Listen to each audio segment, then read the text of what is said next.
Hi friends, welcome to it's our time by Viji. இது நம்ம நேரம். சிவன் வழிபாடு.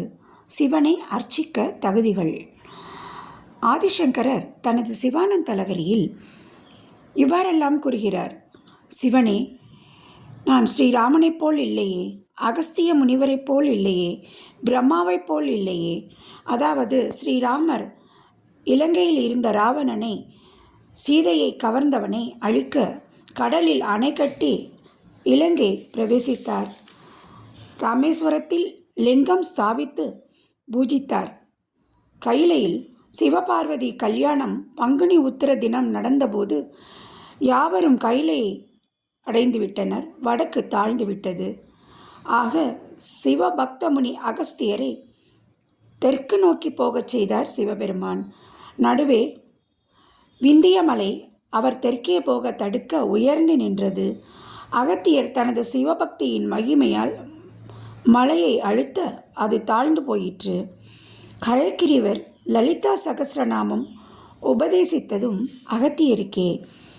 குற்றாலத்தில் வைணவர்கள் அகஸ்தியரை தரிசிக்க அனுமதிக்காததால் அவர் வைணவ வேடம் பூண்டு உள்புகுந்து விஷ்ணுவை சிவனாக்கிவிட்டார்.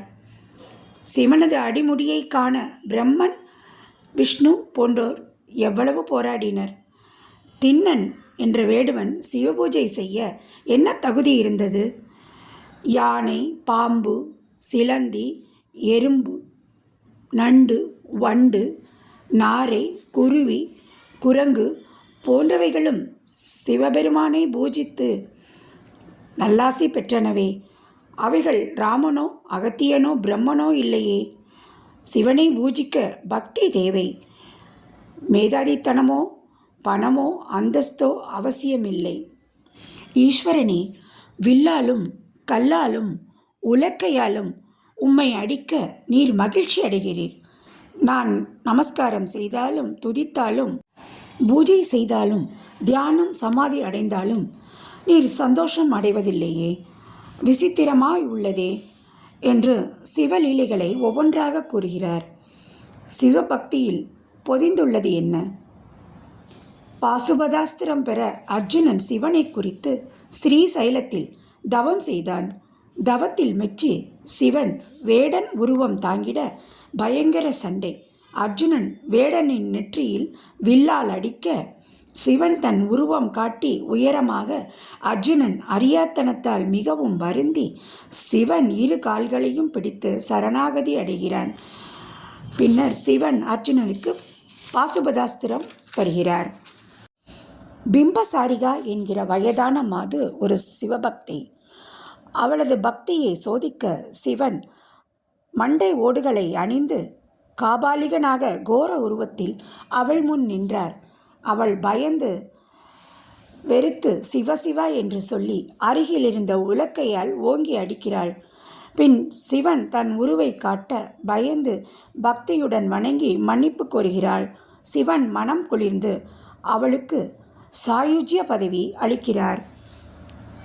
பௌத்த ஜைன மதம் அதிகம் பரவின நாட்களில் சாக்கிய நயனார் என்பவர் புத்த மதத்தில் இருந்தபடியே சிவனை பக்தியுடன் வழிபடுகிறார். வினோத வழிபாடு. இதயத்தில் சிவபக்தி. ஆனால் மற்றவர்களுக்கு தெரிந்தால் நமக்கு ஆபத்து என்று கல்லை எடுத்து சிவன் மீது வீசுவார். மற்றவர்களுக்கு அது கல் போல்தான் தெரியும். ஆயின் சாக்கியனார் கண்களுக்கு சிவன் மீது போட்ட கல் பூவாக விழுமாம். இதையே தாயுமானவர் தனது பாயப்புலி எனும் துதிகளில் இவ்வாறு பாடுகிறார்.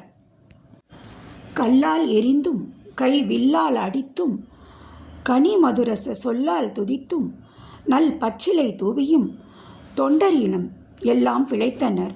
அன்பு அற்ற நான் ஏது செய்வேன் சொல்லா விரதியர் தேர் நின்ற முக்கண் குருமணியே.